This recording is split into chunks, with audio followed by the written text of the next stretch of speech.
Bismillahirrahmanirrahim. Assalamualaikum warahmatullahi wabarakatuh. Waalaikumsalam warahmatullahi wabarakatuh. Yang semangatnya ini bapak-bapak saja, ibu-ibunya belum jawab salam, Bu. Bu, Bu, Bu, jawab salam ya, Bu. Mengucapkan salam sunnah, menjawab wajib. Assalamualaikum warahmatullahi wabarakatuh. Waalaikumsalam warahmatullahi wabarakatuh. Alhamdulillahi rabbil alamin. Nahmaduhu wa nasta'inuhu wa nastaghfiruh. Wa na'udhu billahi min sururi anfusina wa min sayyiati a'malina. May yahdihillahu fala mudhillalah wa may yudlilhu fala hadiyalah. Ashhadu an la ilaha illallah wahdahu la syarikalah wa ashhadu anna Muhammadan abduhu wa rasuluh. Allahumma sholli ala sayyidina Muhammad wa ala ali sayyidina Muhammad. Qala Allah ta'ala fil kitabihil karim, a'udzu billahi minasyaitonir rajim. Bismillahirrahmanirrahim. Ya ayyuhalladzina amanu taqullaha haqqa tuqatih wa la tamutunna illa wa antum muslimun. Amma ba'd. Alhamdulillahirabbil alamin. Bersyukur kepada Allah Subhanahu wa taala atas segala kenikmatan yang Allah berikan kepada kita semua. Yang pertama, nikmat apa Bapak Ibu? Allah kasih banyak nikmat. Yang pertama, nikmat yang sangat luar biasa yang Allah berikan kepada kita. Nikmat apa? Halo? Iman. Halo? Kesehatan. Kok jadi pada zikir semua gitu? Nikmat apa? Iman. Karena saya bersyukur, Masya Allah, Tabarakallah, jam 5 berangkat dari Semarang. Ternyata Masya Allah hadir di sini, semangatnya ternyata Bapak Ibu lebih luar biasa daripada saya. Artinya hadir di sini bukan karena apapun selain karena Allah Subhanahu wa taala. Karena iman. Ya, kita sholat, kita melaksanakan syariat, ya, dan senantiasa kita melaksanakan perintah Allah dan menjauhi larangan Allah adalah nikmat iman, karena kita lakukan semuanya karena Allah Subhanahu wa taala. Kedua, nikmat Islam. Ketiga, nikmat kesehatan. Yang keempat adalah nikmat bersilaturahim. Apa artinya? Nikmat kita bisa berkumpul dalam kajian Alka Omega. Terus nggih? Alka Omega yang insya Allah dalam pertemuan ini kata Rasulullah Sallallahu Alaihi Wasallam, kalau mau dipanjangkan umurnya, diluaskan rizkinya, maka jalinlah silaturahim atau silaturahmi bahasa Indonesianya. Salawat serta salam semoga senantiasa tercurah pada junjungan Nabi besar kita Nabi Muhammad Sallallahu Alaihi Wasallam, para ahli keluarganya, para sahabat-sahabatnya, dan semoga kita semua menjadi bagian dari umat Rasulullah yang nanti di yaumul akhir akan mendapatkan syafaatnya. Allahumma amin. Yang kami hormati para alim, para ulama, para ustadz-ustazat, para asatidz-asatizah, dan juga wabil khusus pengurus atau pembina Yayasan Islam As-Salam, dan juga kepala sekolah atau pengajar TKIT SDT Al-Kausar, serta Bapak Ibu para hadirin rahimakumullah yang mohon maaf namanya tidak dapat kami sebutkan satu persatu, namun tidak mengurangi rasa hormat dan taklim kami. Bapak Ibu, sebelum saya mengawali di dalam tausiah, ya, atau sharing pada hari ini tentang pendidikan berbasis masjid, tak kenal maka ta'aruf. Tak kenal maka ta'aruf. Ya. Kenapa ngomong ta'aruf? Karena saya di Semarang juga founder klinik nikah. Jadi kita punya klinik pranikah dan menjodohkan sampai menikahkan. Alhamdulillah. Cocok. Maksudnya apa nih cocok? Oh mau nambah? Mungkin nanti bisa setelah ini ya. Baik, dan alhamdulillah ini juga terkait dengan amanah kami di Badan Komunikasi Pemuda Remaja Masjid Indonesia Provinsi Jawa Tengah. Alhamdulillah saya diamanahkan sebagai Ketua Umum Jawa Tengah dan aktif di beberapa komunitas remaja masjid, termasuk pembina remaja Masjid Al-Huda Pusponjolo, Gang 7, serta beberapa ormas lain termasuk KMPI, MPW Pemuda Pancasila, MES, Jateng, Kadin, dan lain hal sebagainya. Alhamdulillah. Lalu alhamdulillah saya tinggal di Pusponjolo. Aslinya kalau Bapak Ibu ini kok bahasanya campur-campur, maaf karena baru perdana. Berapa kali diundang, qadarallahnya belum bisa memenuhi karena ala kulihal terakhir juga umroh ya Pak. Saya baru pulang kemarin 3 pekan yang lalu. Ayah saya orang Sunda Bapak Ibu, orang Sumedang. Jadi kalau Sumedang itu ingat tahu, ya ingat tahu, ingat Sumedang. Ibu kami dari Klaten. Ya, saudara semua di Klaten usahanya sate kambing. Ya, jadi kalau ke Klaten ingat sate kambing. Kalau ke Sumedang ingat tahu. Kalau ingat saya ingat tahu. Ingat saya ingat Semarang ya, Pusponjol. Alhamdulillah. Baik, alhamdulillah istri saya 1, anak saya 4. Ya, Muhammad Raizal Askia Mutaki sekarang mengenyam pendidikan di Wadi Mubarak di Sentul Bogor. Alhamdulillah, mohon doanya sudah masuk 17 juz. Semoga istiqomah sampai 30 juz, amin. Dan anak kedua saya Muhammad Salman Al-Ghifari di Dapus School. Yang ketiga Muhammad Fatih Izzuddin. Yang keempat Nazla Nur Fadilah baru 4 bulan ya. Kami aktivitasnya juga sebagai pembina Yayasan Rumah Quran Ar-Rahmah. Jadi Masya Allah, tabarakallah, saya bangga setiap taklim, setiap kajian pasti mayoritas yang hadir emak-emak, ibu, kaum hawa. Tuh ya, karena semangatnya luar biasa. Termasuk di pondok tahfidz kami, semuanya santrinya 100% emak-emak. 450 santri ibu. Karena kami mengawali dengan Al-Ummu Madrasatul Ula. Ibu adalah madrasah, ya, tempat pendidikan yang panjang buat anak-anaknya, insya Allah. Bapak Ibu rahimakumullah, kita mulai dari materi kami, pendidikan berbasis masjid. Pemerintah pun sebelumnya banyak mencanangkan tentang entrepreneurship berbasis masjid, ya, wirausaha berbasis masjid. Bahkan beberapa program-program sekarang terkait dengan masjid, karena banyak berkolaborasi dengan stakeholder yang terkait dengan itu, yaitu DMI, Basnas, dan seterusnya. Tapi kita harus memahami Bapak Ibu, bahwa sesungguhnya ini masjid ini tempat peradaban. Masjid ini tempat bisa mencetak para pemimpin-pemimpin yang luar biasa. Kenapa demikian? Karena menurut data Kementerian Dalam Negeri, bahwa kalau Bapak tahu sekarang terupdate jumlah penduduk Indonesia itu 277 juta sekian. Ya, sudah 270 juta. Dan kalau Bapak Ibu pahami bahwa penduduk yang memeluk agama Islam itu sebanyak 241,7 juta. Artinya apa? 87,2%. Artinya kalau penduduk muslimnya lebih banyak, pasti masjidnya pun atau tempat ibadahnya pun banyak.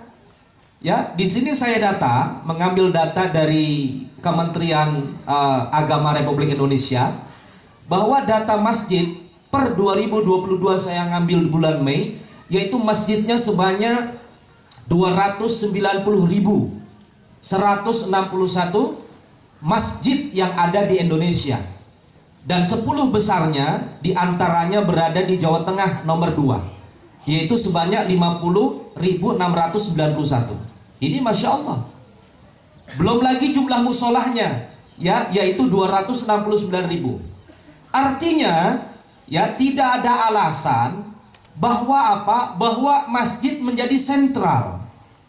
Menjadi sentral peradaban, atau bisa kita katakan Islamic Center. Yang terjadi hari ini, bahwa masjid hanya dijadikan sebagai seremonial untuk hanya melaksanakan sholat lima waktu. Betul apa betul? Betul apa betul? Bahkan yang menjadi PR kami di BKPRMI adalah terjadinya krisis reorganisasi. Remaja-remaja yang ada di dalam masjid, bahkan hatinya terikat atau terkait dengan masjid, sangat rendah. Innalillahi wa inna ilaihi rajiun. Artinya ini musibah. Musibah buat apa? Musibah buat kita sebagai umat Islam. Mungkin hari ini kita masih bisa membimbing, tetapi kalau kita tidak bisa bekerja keras dan menjadikan masjid sebagai sarana peradaban atau pendidikan atau tarbiyah, maka ke depan bisa jadi akan terjadi kekosongan organisasi. Regenerasi para pemuda-pemuda yang memiliki iman ketakwaan yang kuat yang lahir di dalam masjid. Bapak Ibu jamaah rahimakumullah, maka dari hal itu seharusnya kita belajar daripada bagaimana Nabi Muhammad SAW pada saat hijrah dari Mekah ke Madinah. Terjadinya adalah hijrah dari Mekah ke Madinah pada tahun 622 Masehi. Dan pertama kali Rasulullah sampai ke Madinah, Rasulullah tidak membangun pasar. Betul? Betul. Rasulullah tidak membangun rumah. Yang difikirkan adalah bagaimana Rasulullah pertama kali sampai di Madinah, Rasulullah membangun apa nama masjid pertama yang dibangun Rasulullah di Madinah? Masjid Quba. Artinya ini menjadi salah satu inspiring atau keteladanan kita bahwa kenapa sih Rasulullah SAW memikirkan bahwa pertama kali yang dibangun adalah masjid, dan yang dibangun adalah Masjid Quba. Karena apa Bapak Ibu rahimakumullah? Karena tentunya pada saat tanggal 1 Hijriah Rasulullah membangun Masjid Quba, karena masjid diyakini dilaksanakan bukan hanya sebagai tempat melaksanakan ibadah sholat saja, tetapi masjid dijadikan sarana untuk membangun peradaban. Untuk apa? Untuk membangun umat, kualitas umat. Untuk apa? Untuk tempat menimba ilmu. Untuk apa? Sebagai tempat ibadah wajib maupun sunnah yang kita lakukan di dalam masjid. Untuk apa? Untuk tempat problem solving. Untuk tempat curhat para sahabat kepada Nabi Muhammad SAW di masjid. Untuk apa? Untuk dijadikan pusat atau Islamic Center yang dimana kita bisa mengambil banyak ilmu di dalam masjid itu. Masya Allah. Maka di sini menjadi motivasi kita Bapak Ibu rahimakumullah, bahwa kita menyadari dalam Quran surah At-Taubah surat ke-9 ayat 18. Bapak Ibu bisa searching, googling, atau bisa buka mushafnya. Allah Subhanahu wa taala berfirman, A'udzu billahi minasyaitonir rajim. Bismillahirrahmanirrahim. Innama ya'muru masajidallahi man amana billahi wal yaumil akhir wa aqamas salata wa ataz zakata wa lam yakhsha ilallah. Ya, apa artinya? Sesungguhnya yang memakmurkan masjid Allah hanyalah orang-orang yang beriman kepada Allah dan hari kemudian, hari akhir, serta tetap melaksanakan salat, menunaikan zakat, dan walam yaksha ilallah, dan tidak takut kepada apapun kecuali kepada Allah Subhanahu wa ta'ala. Maka ayat ini mendorong kita bahwa Bapak Ibu rahimakumullah, masjid dijadikan sebagai sentral, sebagai tempat untuk dijadikan semua fokus ya di dalam kehidupan kita berada di dalam masjid. Dan di masjid ini sebagai fungsi-fungsi yang tidak kita dapatkan di luar, ada didapatkan di dalam masjid. Maka dalam hal itulah masjid pun dijadikan sarana untuk pendidikan, atau kita katakan sebagai sarana tarbiyah kita sebagai umat Islam. Allahumma amin. Bapak Ibu jamaah rahimakumullah, maka dalam Quran surat At-Taubah tadi ya ayat ke-18, yang pertama ya bahwa pendidikan berbasis masjid. Kenapa? Karena masjid dikatakan man amana billah. Apa itu man amana billah? Adalah pusat menumbuhkan keimanan. Pusat menumbuhkan keimanan kepada Allah, man amana billah, hanya orang-orang yang beriman kepada Allah yang berada di dalam masjid. Masya Allah. Berarti yang belum berada di dalam masjid dipertanyakan sejauh mana ya keimanannya kepada Allah Subhanahu wa ta'ala. Ini yang laki-laki untuk melaksanakan daripada sholat 5 waktunya ya, selama tidak ada uzur syar'i, selama tidak ada rukhsah, maka kita wajib melaksanakan sholat jamaah atau sholat fardu di masjid. Allahumma amin. Maka dalam ayat ini bagaimana kita bisa mengambil bahwa Rasulullah membangun masjid pertama kali yaitu Masjid Quba? Man amana billah, bagaimana memunculkan kader-kader yang dinamakan Ashabul Suffah. Membangun kader-kader pemuda-pemuda yang zuhud, yang mau tolabul ilm, yang mau belajar, yang mau terus bagaimana beribadah siang dan malam dan mendalami ilmu agama di Masjid Nabawi.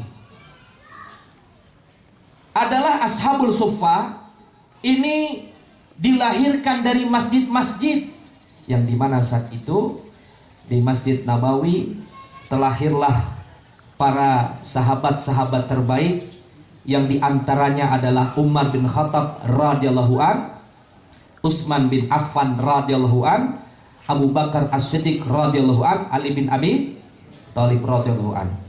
Artinya dari masjid inilah kita bisa membangun bagaimana orang-orang yang dapat menumbuhkan keimanannya kepada Allah Subhanahu wa ta'ala. Kemarin kita mendapatkan tantangan waktu Covid. Para ulama melakukan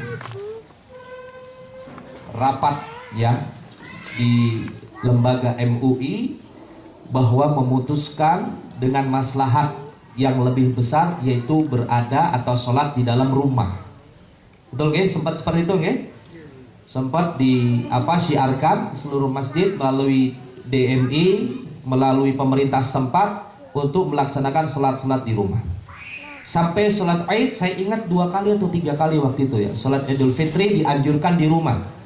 Ya, sampai ayah-ayah akhirnya berjibaku untuk mau menghafal Quran.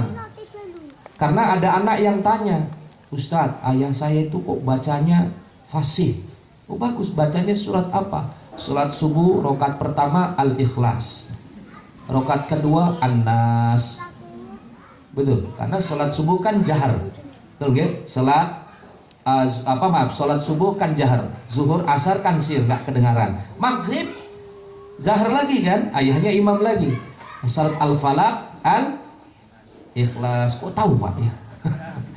Salat isanya sama meneh. Alhamdulillah. Akhirnya sampai fasih diulang-ulang beberapa waktu suratnya itu saja. Tetapi pasca pandemi ya atau endemi ini akhirnya banyak yang kufur. Ya, banyak yang turun imannya bahwa akhirnya mencari alasan untuk apa? Bahwa masjid bukan dijadikan sentral lagi untuk membuat peradaban umat. Malah jauh sekarang. Remaja-remaja kita lebih senang di mall. Remaja-remaja kita lebih senang di konser. Remaja-remaja kita lebih nyaman di warung internet dan dia bisa pakai wifi sepuasnya. Di warung burjo dia bisa berjam-jam ya untuk memakai internet dan dia lupa bahwa ada waktu sholat, waktu untuk bersujud. Maka ini menjadi salah satu PR kita. Seharusnya masjid yang mungkin waktu itu kita belum tahu, hari ini harus pahami bahwa masjid adalah sebagai tempat peradaban untuk apa? Untuk menumbuhkan keimanan kepada Allah Subhanahu wa ta'ala. Maka sahabat-sahabat ini yang mana Rasulullah SAW sampaikan ya dalam hadis riwayat Bukhari dan Muslim, maka bagaimana dikatakan yang artinya sebaik-baik manusia adalah pada generasiku sahabat. Kemudian generasi berikutnya tabi'in. Kemudian generasi berikutnya tabi'ut tabi'in. Artinya apa? disitulah muncul para sahabat-sahabat terbaik Rasulullah Shallallahu Alaihi Wasallam yang dilahirkan dari masjid. Masya Allah. Dan sekarang kalau kita mau muhasabatun nafsi, ini pas bulan Desember nih. Waktunya mulai dari 1 sampai akhir Desember ini waktunya muhasabah. Introspeksi, evaluasi. Kita mau merenung. Masjid itu rumah Allah. Masjid itu banyak kita dapatkan hal-hal kebaikan, barokah, rahmat dari Allah. Tapi kenapa kita tidak mencintainya? Ada yang something wrong with you. Ada yang salah dengan kamu, ada yang salah dengan kita. Kenapa? Karena belum memunculkan bagaimana masjid menjadi sentral daripada peradaban bangsa ini. Betul? Betul? Coba kalau dilihat masjid subuh saja tadi. Di sini masjid terdekat apa Ustaz? Ya, misalnya dari 10 saf. Ada full safnya? Satu saf. Dari berapa baris? Dari berapa saf? 8. Hadir 1. Alhamdulillah. Mudah-mudahan dari satu saf tadi lahir para pemimpin, lahir para pejuang, lahir para orang-orang yang bisa konsen untuk mendidik umat ini. Allahumma amin. Tetapi artinya apa? Masih menjadi PR kita. Di lingkungan kita saja itu butuh PR yang besar untuk menggerakkan orang berada di masjid. Waktu kami ke Masjid Jogokarian di mana Pak? Jogokarian? Jogja ya. Itu orang malah rebutan mau cari soft terdepan. Sebelum subuh sudah ramai. Ada apa di situ? Ternyata kalau Bapak tahu di Masjid Jogokarian habis kajian ya ada kopi, ada teh, ada makanan. Habis sholat ada makanan, habis kajian, dan semua waktu jam-jam yang ada di dalam masjid gak pernah kosong.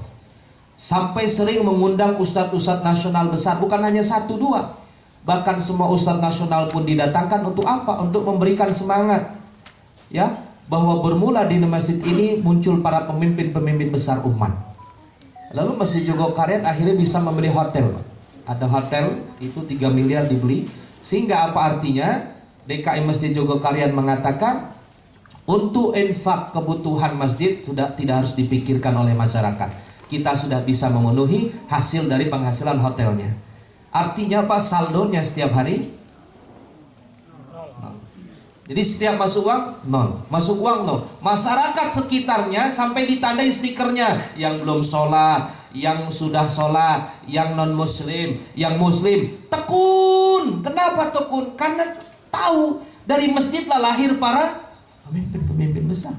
Sampai ditelateni gitu loh Pak. Sampai ditelateni. Sampai subuh kadang tidak ada kajian, menyebar, menegur apa tetangga satu-satu yang sudah bangun.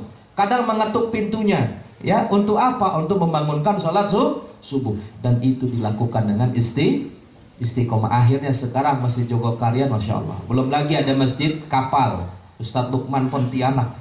Sama, sampai yang sekitarnya masjid non muslim pun sekarang sudah tidak protes. Ya, yang dahulu sangat mayoritas di sekeliling masjid kapal apa namanya? Tahu? Ustadz Lukman Pontianak, ya, terkenal dengan sedekah beras itu ya, yang Masya Allah. Akhirnya sekarang yang non muslim pun berjibaku untuk apa? Mensupport kegiatan-kegiatan masjid. Maksudnya mensupport ini apa? Mendukung. Karena apa? Ada berbagi buah, ada berbagi sembako, ada berbagi yang lain-lainnya. Sehingga apa? Bahwa disitulah tempat peradaban dan lahir para pemimpin-pemimpin besar. Maka disitulah Bapak Ibu rahimakumullah, yang pertama adalah pusat menumbuhkan keimanan. Sampai satu ketika Rasulullah SAW dihadapi dengan situasi bahwa ada satu hari suku Badui pernah kencing di dalam masjid. Betul Bapak Ibu ya? Lalu kita tahu bahwa para sahabat pun naik pitam, apa namanya? Emosi masjid yang kita pakai sholat, masjid yang kita pakai ibadah kok dikencingi sama suku Badui. Tapi apa yang dilakukan oleh Rasulullah SAW? Memadamkan, mendiamkan. Maksudnya apa? Biar dia.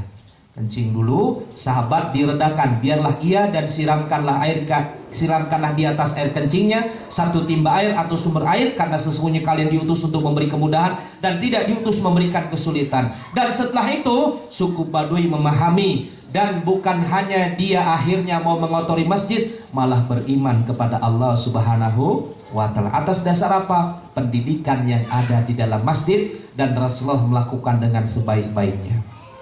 Masya Allah. Dan ini sejarah yang tidak bisa dihilangkan, yang menjadi motivasi kita, bahwa kita ada masjid dekat sini, masjid dekat sekolah, masjid di sekitar RT, RW dan seterusnya, harus kita makmurkan, harus kita hidupkan, harus kita jadikan aktivitas-aktivitas yang bisa mengundang jamaah banyak dan istiqomah, terlebih para pemuda-pemudi remaja kita. Allahumma. 1, 2. Apa kedua? Wa aqamas shalah. Apa artinya? Baru yang kedua adalah masjid sebagai tempat orang-orang yang melaksanakan ibadah sholat. Masjid sebagai sarana tempat hubungan secara vertikal, hubungan antara hamba dengan Allah Subhanahu wa Ta'ala. Dan masjid adalah tempat menyembah kepada Allah, sujud. Dan masjid adalah tempat ibadah mahdoh, yang mana meletakkan kening kita untuk bermunajat kepada Allah Subhanahu wa Ta'ala. Maka banyak sekali hal-hal yang kita dapatkan. Wa aqamas shalah, dengan kita bagaimana. Yang kedua tentunya adalah kata Rasulullah SAW, jarak yang paling dekat antara hamba dengan Allah Subhanahu wa Ta'ala adalah pada saat sujud. Jarak yang paling dekat, bukan dekat lagi, paling dekat antara hambanya dengan Allah Subhanahu wa Ta'ala adalah pada saat sujud. Maka di dalam hadis, bagaimana Rasulullah SAW menyampaikan, pada saat sujud disarankan apa? Fa'akthirud du'a. Apa itu? Adalah kita perbanyak doa kepada Allah Subhanahu wa Ta'ala. Maka di sini bagaimana menjadikan sebuah motivasi besar kepada kita. Maka salat 5 waktu kita laksanakan di dalam masjid, dan tentunya tidak lupa bahwa masjid itu menjadi salah satu bentuk peradaban dan akan melahirkan para pemimpin-pemimpin yang luar biasa. Allahumma amin. Bapak Ibu jamaah rahimakumullah, maka konteksnya sekarang, bagaimana dari mayoritas masjid yang ada di Indonesia, bagaimana masjid yang ada nomor 2 di Jawa Tengah, kita jadikan bukan hanya kuantitas, tapi kualitas. Kita susun program-program yang terbaik. Kita susun bagaimana sistem-sistem yang terbaik. Untuk apa? Untuk bisa dijadikan masjid ini semakin makmur. Karena saya mendengar, bukan dengar lagi ya, ini alhamdulillah jadwal khutbah 2024 sudah masuk, sudah full 2024. Saya terjadwal di sana. Tetapi saya ingat masjid yang saya jadwal 2024 ini, 2023 60-70%-nya saya isi juga di 2023. Ada juga yang baru di 2024. Artinya saya teringat dari 60% masjid. Saya ingat apa? Pada saat Jumatan, sebelum khotib akan naik mimbar, kita ada beberapa maklumat atau pengumuman. Yang pertama, saldo masjid. Adakah yang saldo masjid kosong? Rata-rata sedikit atau banyak, Pak? Banyak. Ada yang sampai 300 juta, ada yang sampai 200 juta. Bahkan terakhir masjid yang saya isi kemarin 70 juta. Artinya bukan sedikit. Dan 70 juta itu akhirnya ngendap. Ya, ngendapnya apa? Disampaikan lagi 70 juta, 30 juta di bank tit, ya. 40 juta di bank gitu ya. Saya potong karena bukan endorse ya. Akhirnya ada di 2 bank itu. Artinya uang itu ngendap, tidak produktif. Maka kalau mau menjadikan masjid adalah sebagai sarana, bukan hanya kuantitas tapi kualitas, jadikan program-program yang terbaik untuk masjid. Kalau saya jujur, terutama untuk pembinaan remaja dan pemuda, dan ini sangat minim sekali Bapak Ibu rahimakumullah. Betul. Dan saya miris akhir-akhir ini banyak pemuda remaja yang dia tidak punya tempat problem solving, tidak punya tempat untuk curhat. Akhirnya curhat kepada orang-orang yang tidak bertanggung jawab. Maka di masjid kami, Masjid Al-Huda Pusponjolo itu ada setiap Jumat one day one juice. Jadi 30 anak itu bisa selesai ya, satu malam itu 30 juz. Lalu ada problem solving. Ada yang curhat tentang kuliahnya, curhat tentang sekolahnya, curhat tentang lawan jenisnya, curhat tentang orang tuanya, curhat tentang friendship bestinya. Akhirnya kita tahu, oh ternyata mereka tuh butuh ruang. Dan ustadz ustazah atau asatid asatiza atau kiai bunyai atau orang yang berkompeten di situ secara kafah keilmuannya bisa apa? Menjelaskan dan mengarahkan. Dan dia butuh ruang di mana? Di masjid. Masya Allah. Tapi kalau masjid tidak dihidupkan dengan kualitas program-program yang baik, maka siap-siap kita tidak melihat sekarang 5 tahun, 10 tahun, 20 tahun ke depan yang masjid bukan hanya ya bisa dikatakan hanya tempat sholat saja dan akan berkurang daripada kecintaannya dengan masjid, termasuk generasi-generasi sekarang yang ada dalam masjid. Dan sekarang di Dewan Masjid Indonesia, kemarin saya silaturahmi ke Pak Fuad, ke DMI Kota Semarang, masjid ramah anak tuh dibuat lagi. Program masjid ramah anak. Artinya apa? Masjid-masjid sekarang rasa-rasanya kalau anak berisik begitu, anak bercanda langsung ditegur. Tegurnya pelan atau keras, Pak? Udah paham semua ya? Kadang tegurnya itu tegur seperti ngomong kepada orang dewasa, padahal anak itu ya Allah 7 tahun. Yang Rasulullah katakan kalau udah 7 tahun kalau enggak mau sholat, dia apa? Dipukul. Maksudnya pukulnya itu bukan pukul emosi, tapi peringatan. Saking wajibnya tuh anak laki-laki. Artinya kalau anak-anak 7 tahun sudah dilarang ke masjid, gimana dan saat kapan dia cinta kepada masjid? Akhirnya orang tuanya jadi malu bawa anak ke masjid karena takut berisik gitu. Takut ganggu yang tua-tua. Kadang yang sepuh-sepuh juga tidak memahami bahwa butuh anak-anak kita ini dibawa ke masjid. Anak saya yang di rumah itu 2 yang laki-laki. Dibawa ke masjid, walaupun agak lama, it's okay lah, pelajaran. Yuk ke masjid, kadang masih pakai celana tidur, kadang masih pakai celana. Enggak apa-apa, ke masjid dulu, biar cinta dulu. Kalau abinya, ayahnya sedang, kalau saya bilang sedang jihad gitu, atau sedang ngisi taklim, mereka udah terbiasa akhirnya, menjadi apa? Habit. Kalau ayah nggak ada, kalau sudah azan kemana? Ke masjid. Ada ayah nggak ada ayah, ada habit. Udah azan, ayo siap-siap yuk ke masjid.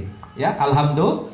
Walaupun itu butuh proses. Dan ini harus kita sadari dan harus kita jadikan poin konsentrasi yang besar bahwa sesungguhnya di dalam masjid itu adalah terjadinya peradaban yang besar untuk umat Islam dan akan melahirkan generasi-generasi yang luar biasa kalau masjid dijadikan sarana bukan hanya kuantitas tapi kualitas. Kita sholat berjamaah, kita mengambil banyak ilmu di dalam masjid, kita bisa curhat di dalam masjid, belajar tentang wirausaha, bukan transaksi tapi belajar tentang wirausaha di dalam masjid. Dan kita banyak melakukan hubungan silaturahmi di dalam masjid, insya Allah. Dan ingat, setelah ini kan pasti banyak yang tergerak ya Pak untuk ke masjid, amin Allahumma. Tapi jangan juga, karena ada juga di sana, bukan di sini, orang yang sudah aktif di masjid lalu melihat orang yang baru mau aktif, datang dari jauh melihat, udah dilihat Pak, lalu bilang, Pak Joko tumben begitu Pak, kira-kira sakit hati nggak Pak Joko? Tumben Pak kelihatan gitu. Astagfirullah. Padahal pas ngomong tumbennya dia sakit hatinya, akhirnya tidak mau ke masjid situ. Syukur kalau nggak mau ke masjid situ, masjid yang lain atau musolah yang lain, alhamdulillah. Tapi kalau sakit hati sampai tidak mau ke masjid gara-gara asbab dibegitukan, karena orang masing-masing punya persepsi dan pendapat yang berbeda, kita harus bersikap dengan apa?